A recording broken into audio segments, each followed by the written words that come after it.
come back. I'm trying to see something. Look at the camera. Pose. Just what I thought. That's a bad bitch right there. That's a bad bitch. That's a bad bitch. You a bad bitch. Yes, baby. Last time I was single, I was 24 and the dating pool was everyone. And now it's like a shallow puddle of age-appropriate men who are old and gross, and I don't want to do that. He is not the love of your life. He is literally just a guy. Hit him with your car. Dating after divorce while you're on a spiritual journey and still healing, things that they don't tell you. First and foremost, you don't even get a chance to see the red flag because your intuition will tell you. The thing is, you'll start to question yourself and whether or not you're using your discernment just a little too soon. But disregard that because your intuition is always right.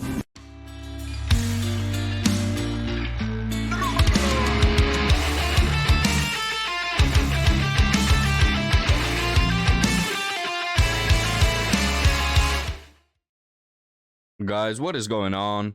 I'd like to ask you, gentlemen, can we agree that spiritual journey is the biggest red flag when dating a woman? All this nonsense of, healing, quite bullcrap, but spiritual journey is like next level nonsense, man. Well, let's find out about this woman's spiritual journey. You'll start to question yourself and whether or not you're using your discernment just a little too soon. But disregard that because your intuition is always right. Your standards are so high since you've been through a serious relationship, so you're coming with the skills and the wisdom from that. You're doing the work on yourself. You're loving yourself. You're setting your goals. You're putting plans and ambition towards those goals, and you're just healing.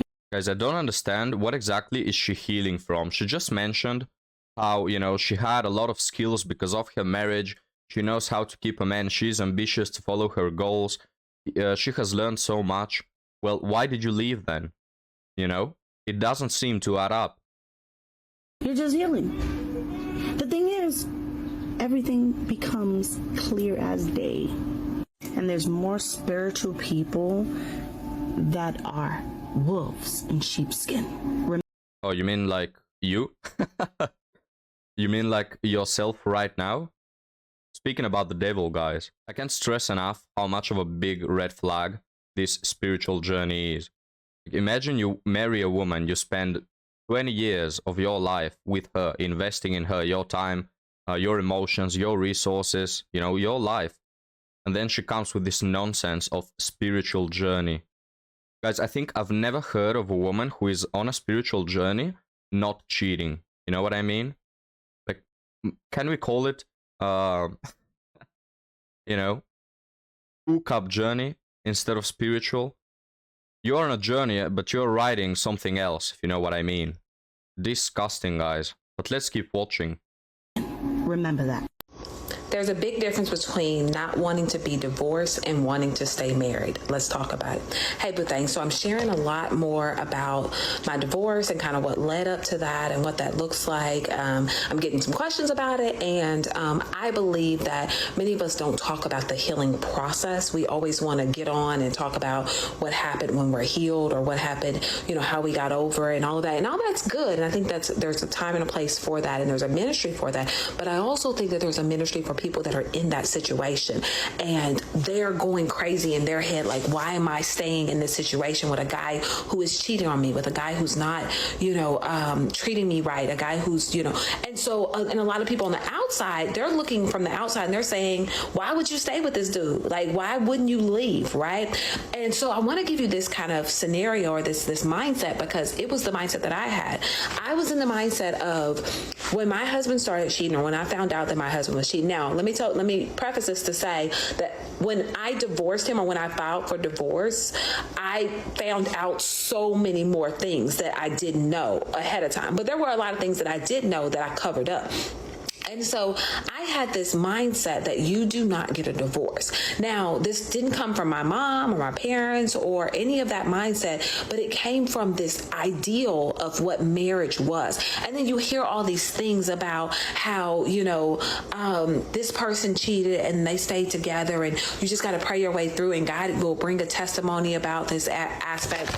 And while I knew that, those things were possible, I also realized that I wasn't fighting to stay in the marriage. I was fighting to avoid the divorce. Let me say that again. I was not fighting to stay in the marriage. I was fighting to avoid the divorce. Guys, here's the thing. I won't comment on this woman specifically because I don't know her case. Maybe her husband was just an a-hole. But let me say this. Women initiate 80% of the divorces. And I would say not even half of them, well, not even a third of them are because of cheating. You know what I mean? Like, if men knew that women would only divorce them because of cheating, men will be willing to marry a lot more. Because the reality is, most of the times, women don't get divorced because their husband, did a 180 and started cheating on them and, lost respect for them. No, they divorce because the glitter wore off, because it's not the same as before, because the honeymoon didn't last for their whole lives, So this woman, we could give her the benefit of the doubt that she picked a good man who turned to be an a-hole, whatever. It's not the problem. The problem of so many men not willing to marry is that the reason for, women filing for divorce is more often than not getting resources, jumping on to the next best thing. If it was just for cheating, men will be okay to marry. When I realized that I was more worried about being a divorced woman, failing at a marriage, looking like, God, I waited for God and I got married and then I still got divorced. I was more worried about that than I was actually keeping the man that I was in the marriage with. I knew this man was not for me. I knew that this relationship was over, but I fought so hard for the ideal, and I was missing the reality. So if you're in that situation where you feel like it's time for you to walk away, it's time for you to let it go, but you can't muster it up, it might be that you're holding on more so to the identity of who you are as a married woman than you are on the idea or the actual marriage. Now, guys, it's interesting to me how she mentioned that she knew this man was not for her. Well, why did you marry him then? I gave her the benefit of the doubt, but the question still remains. Couldn't you just pick better men? Didn't you know from the beginning that this guy was shady?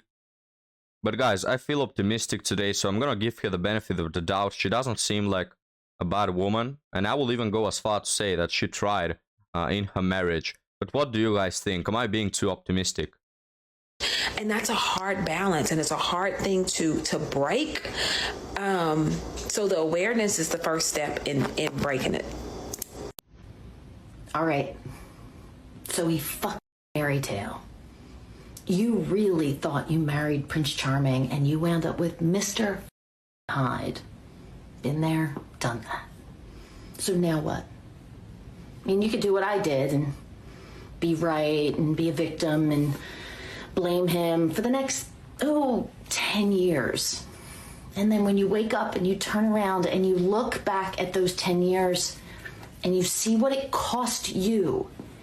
It cost you love. It cost you connection. It cost you a partner because you could never let go of being right. You'll understand that it's you who holds the key to your happiness, and them leaving was a gift because you don't need any motherfucker to tell you you're worthy of love. You need you. So maybe it's a different fairy tale and you get to write the ending. Yeah, that sounds good. Yeah, that sounds good, but it's not true. Guys, I gave the benefit of the doubt to the last woman. I'm not giving it to this one. It's just my gut feeling. I have the feeling that this woman just picked a bad partner. And now, most of the marriages that most of the divorces that women file for Yeah, they're not because of cheating. They're just because of some nonsense, because they didn't know how to keep a man or were not invested in the marriage. But even among the percentage of women who want to get divorced because of cheating, a large portion of them are women who just picked bad men. And I think this woman is one of them. Like, women will marry their high school crush that is a Chad who is good at sports and really attractive and has all his life been an a-hole. You know, they marry him and they expect him to just suddenly turn into Prince Charming. Like she mentioned in the beginning how she expected Prince Charming, but he turned out to be an a-hole. I don't believe you. I think that he was an a-hole all along, and you just married him because you liked him and you liked to believe in your fairy tale. So even among the percentage of women who get divorced because of cheating, a huge portion of them, you know, like everybody could know that the guy was a cheater. And this is, you know, here's the reason why I believe that. If you give, you know, partner selection to the father, let me tell you, he will, like, what, 90%, 95% of the time pick the perfect partner for their girl, you know, for their daughter. If the brother, if anyone in the family, even if the mother, you know, the mother already has experience in marriage, if it was up to the parents, they will pick good men for these women to marry. But when these women want, you know, they think that they know everything, and they marry the guy who is clearly an a-hole right from the start, and then they are shocked Pikachu face when he cheats. You know what I mean? So I'm not buying what this woman is trying to sell. And she writes here, what do you want your new ending to be? Oh, excuse me, guys. When you own your story, you get to write the ending. Well, didn't work out the first time, right? You owned your story, but your man cheated, so I don't think it works like that. Sorry, busy day. So last night I went and met up with Bingo Guy, which is what we're calling him, and now that's kind of ironic because we never made it to Bingo. He wanted to bowl, so I met him at a bowling alley, and he already had the lane, like, chosen, paid for, all that stuff, and was there. So we bowled 3 games, I guess they're called. He had a couple beers, I just had water. And then he wanted to go shoot pool. So there's a pool hall not that far from there. So he had Ubered, so I drove us over there. And we shot a few rounds of pool. He had a few more drinks. At this point, it was obvious he was feeling no pain. So anyhow, so he's like, oh, let's go get something to eat. And he wanted to just walk. And we were in an area that has, like, a lot of stuff, like, within walking distance. So so I suggested we stop at Starbucks first because I wanted some coffee and to get him something with carbs in it to soak up some of that alcohol. So we did. And I got a coffee and he got a brownie or something like that. But we then went to a Mexican restaurant. And this man put away more food than I've seen anybody put away in quite a while, and had a margarita. So fun, yes. I really enjoyed that when we left the restaurant, there was a truck selling churros, and I got a little box of mini churros. But I had fun, and I probably would go out with him again. I was a little put off by, like, how inebriated he got, but I told him if, you know, we went out again that I would like a sober date. So, sober bingo. But yeah. So I don't know. I don't really know, but it was fun. I had a good time. Got to do a lot of stuff. So, we'll see if there's a date number 2. I don't know. Guys, I knew right from the beginning that she liked this guy. When she started to mention how little he cared about her, I just knew that she will end up liking the date. Because here's the thing. Ironically enough, when you mind your own business, like you're on a date with a woman and you mind your own business, you eat whatever the hell you want, you drink what you want, you know, take the decisions for what you want to play. I want to go here, I want to go there. Women follow you and they end up liking you. Because the guy wasn't, you know, he wasn't upfront. He didn't show any signs of commitment. If this guy did what most dudes do, which is show up to a date with, you know, a bouquet of flowers and you ask her, hey, what do you want to eat? What do you want to do? And just you know, treat her like a queen, she wouldn't end up liking the date. You know what I mean? The more you try to approach women, the more you try to show your A game, the less they like you. This is how it goes. Many men learn it the fast way, other men just never learn. But the reality, gentlemen, is that the less commitment you show to a woman, the less interest you show, the more they will chase you. You know, it's sort of like a game. You know, like trying to, I don't know, catch a wild animal. The more you try it, the faster it's gonna flee away from you. You know, but when you take things slowly, when you care about yourself, which, hey, I'm not saying that you should go, like, if you're dating, I'm not saying that you should be egocentric or something, but, you know, the thing is, and guys, I'm sure you know about this, comment if you have any stories to share. But when men really don't care, when they mind their own business, when they know what they want, they get women more easily. So thank you for watching, gentlemen. Leave me your thoughts in the comments, and I'll be happy to see you next time.